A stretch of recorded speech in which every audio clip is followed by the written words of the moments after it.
kuri uyu munsi nanje naje kwifatanya namwe kugira ngo tugabanire hamwe ivyiza vy'umukama. Twarumvise akama mwaduteye uko mufise urubanza rudasanzwe gwiyatira bw'abasaseredoti bashasha, natwe tuti ivyo vyiza ntivyodurengana. None rero reka mbanze nitangire nkeze Eklezia ya Gitega. Eka mbere naho bahora bavuga ngo n'uri ku munwa burakoroka, dukeze n'abasaseredoti bashasha. Nawe ntawe biza kwankira ngaha. Reka tubakeze kandi tubaha ikaze mu busho bw'Imana buri ngaha muri iyi diocese. Tubaha ikaze kuko tubarindiranye igishika ngo muze kutubibamwo ivyiza vya mutima, ariko kandi mutubibemwo n'ivyiza vy'umubiri. Mvuze nti mutubibemwo ivyiza vy'umubiri kuko turi mu gihe koko co guhaguruka ngo dukore. Muri iki gihugu cacu twaramaze imyaka myinshi cane tubeshejweho no gutamikwa duhabwa kurushi, bica bituma twese tuba nk'intama ziri ngaho. Eka mbere na mwebwe nyene musanzwe twigisha ijambo ry'Imana mwaraduhubishije gatoyi muvuga ngo murabungere natwe turi intama, duca twibera intama butama. Intama niyo irindira yuko uyiturutsa ukaja kuyereka ahirisha. Natwe twaciye twibera intama butama, twibagira ko turi intama abantu. None rero dushaka yuko muza kutwigisha kuba intama abantu, kuko umuntu ategerezwa kumenya ico yaremewe. Umuntu si uwo guhabwa kurushi. N'Imana igihe arema umuntu yarabivuze iti uzokora iminsi 6 ku munsi w'indwi uruhuke. None hariho abantu ku wa mbere babicaye, ku wa kabiri babicaye, ku wa gatatu uko nyene, ku wa kane, ku wa gatanu, ku wa gatandatu ukazibona agiye mu ngoro y'Imana. Abagiye kwibwira iki? Ko abagiye kuvuga ati narakoze bimwe wantuma, ubu rero nje uko ninahaza kuri uyu munsi wawe mutagatifu. Twebwe rero turakeneye ko tuva hasi tumenye ico twaremewe, iyi si tuyive ko hari ako tuyunguye. Erega Imana yaturemye kugira ngo tubandanye natwe iyi si tuyungura. Umuntu rero ashobora gukura akava mu bwana akazorinda asaza bamuha kurushi atihaye. None utihaye yoha abandi.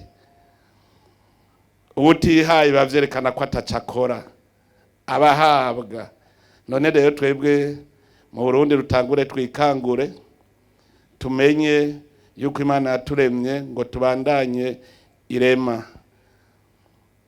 Mbere no muri mwene Sirake nawe nyene yabarabivuze neza yuko ibikorwa by'amaboko yacu tutabikoze nta bisagara bizobaho, ntituzoronka aho tuba, ndetse n'imibiri yacu izopfa uko nyene. Ego n'ivyo ibikorwa by'amaboko yacu turazi ko ari ibikorwa biruhisha, kandi kenshi bavuga ko binagayitse, ngo mubumvyi ntakwiye kwegera ngo habafata ingingo bari, ngo murimyi n'inyarucari ntakwiye kuja mu bafata ingingo, ngo umwubatsi ngo ntakwiye kuba ari we abumuhanuzi, ngo aho abacamanza bari ngo ntubabazwaho abakora ibikorwa vy'amaboko. Nico gituma twese twaciye tubihunga, duca tuvuga ngo wize ngo abakize naho atacakora.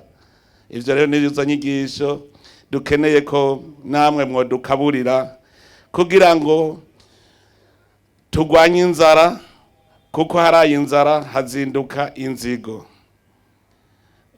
Naho muri bashasha muje ntimuze muhave mwitwaza rya jambo ryo mu banyekorenti ngo ko twababivyemwo ivyiza bya mutima ngo nta kituza ko natwe tubimburamwe ivyiza vy'umubiri.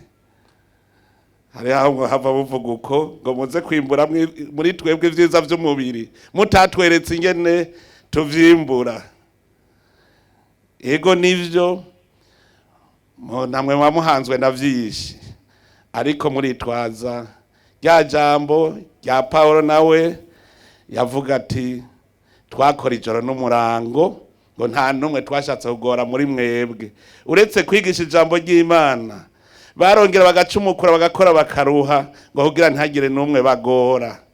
Ndetse Paulo we yaciye avuga ati nakare twarabigishije ingene mwotwigana kuko nitwigeze turera amaboko iwanyu.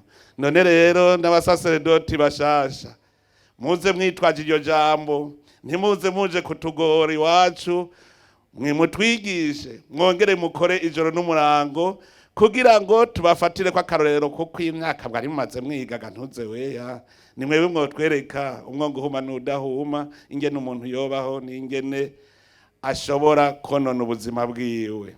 Muratwigisha rero kubungabunga ubuzima bwacu kuko uyu mubiri wacu ni ingoro y'Imana. Mutwigishe kuyibungabunga, tuyigaburira, tugaburira umubiri wacu mugabo kandi twongere tubungabunge kuko muri ibihe tugezemwo inyigisho ziri ubwoko bwinshi.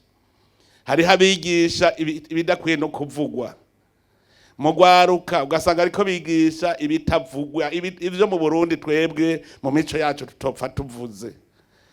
Nico gituma rero tubahamagarira kudukabura, tugire wa mutima w'ubuntu, tuba abantu babikwiye. Aha ni baca muri iyi diocese bazavuge bati twaciye ahantu hari abantu. Mutwigishe kugira ubumwe, mutwigishe kugira ubumwe, kurwanya ishari n'inzigo, tugire urukundo muri iki gihugu cacu kugira ngo aho duciye hose tubonemwo muri bene wacu koko atari b'abahutu, atari b'abatutsi, atari b'abatwa, tubone bene wacu b'abarundi ko natwe turabarundi. Mutwigishije ubwo bumwe tuzoheza vyose tubikorere hamwe kuko kanatsinda twama tubivuga turi kumwe twese birashoboka. Nta ngorane ishobora kuba muri iyi si, twese turi kumwe turashobora guhangana n'ibibi vyose bishobora kudushikira. None rero ndabipfurije umugisha mwese, duhamagara twese mutima mweranda atuvugiremwo kugira inkuru nziza duzakura ngaha duheze tuyikwiragize hose aho turi. Nawe twova ngaho umwe wese akize Uburundi bwose bwoca bukira. None rero mwese ndabipfurije ibihe vyiza, nitugire Kristo.